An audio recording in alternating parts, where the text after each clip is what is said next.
To be completely honest, I'm not a big fan of Rishi Sunak or the Conservative Party. However, a recent video has surfaced showing Sunak predicting what a government under Keir Starmer's Labour Party might look like. Surprisingly, some of his predictions seem to be coming true, which is quite concerning. In today's video, we'll be diving into that footage to review the most recent developments. Before we get started, please take a moment to like the video, subscribe to our fast-growing community, and turn on notifications so you don't miss any updates. As I mentioned, Sunak made a prediction about what Britain could look like under a Keir Starmer-led government. Whether people like him or not, Sunak seems to have been trying to warn us about the potential consequences of the current leadership. In the clip, filmed during a parliamentary session, Sunak cautioned that even if he wasn't Prime Minister anymore, the following could happen. A retirement tax could be introduced, the first of its kind in the UK. Tens of thousands of pounds might have to be spent on upgrading boilers or changing vehicles as part of Labour's plans, undoing all the adjustments he made to reach net zero in a sensible way. The issue of illegal migrants won't go away, with them being flown to Rwanda or burdening public transportation systems. Sunak also mentioned how migrants were already waiting in Calais, eager for a Starmer government that would allow them to stay in the UK. What are your thoughts on this? Would you prefer Rishi Sunak as Prime Minister over Keir Starmer? Let me know in the comments below.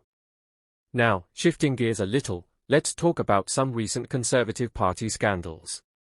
A new controversy emerged when James Cleverly's wife was spotted at an event despite an official statement that said otherwise. Cleverly, a former Home Secretary and potential future Conservative leader, accepted tickets for the men's singles finals at Wimbledon last year. Pictures showed him and his wife, Susanna, watching as Novak Djokovic lost to Carlos Alcaraz in a thrilling 5-set match.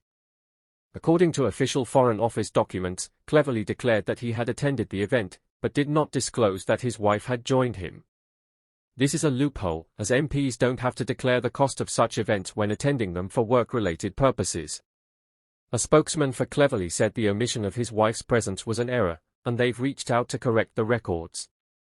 This is just one example of many gifts and hospitality benefits accepted during his time in government, including tickets to rugby matches, film premieres, and gallery dinners, all of which were properly declared.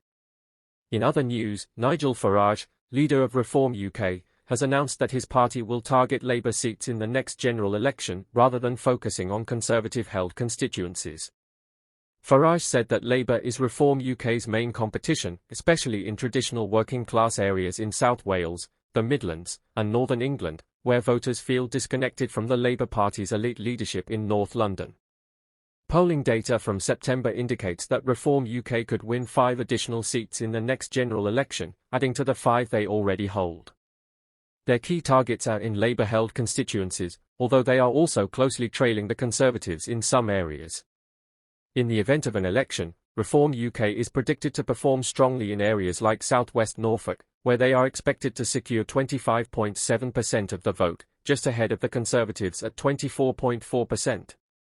In the Church and Upminster constituency, Reform UK could win with 32.5% of the vote, leaving the Conservatives behind with 31.2%. Similar trends are expected in other regions. With polling showing that Reform UK is performing well across many traditionally Labour-held areas, the next general election promises to be highly competitive.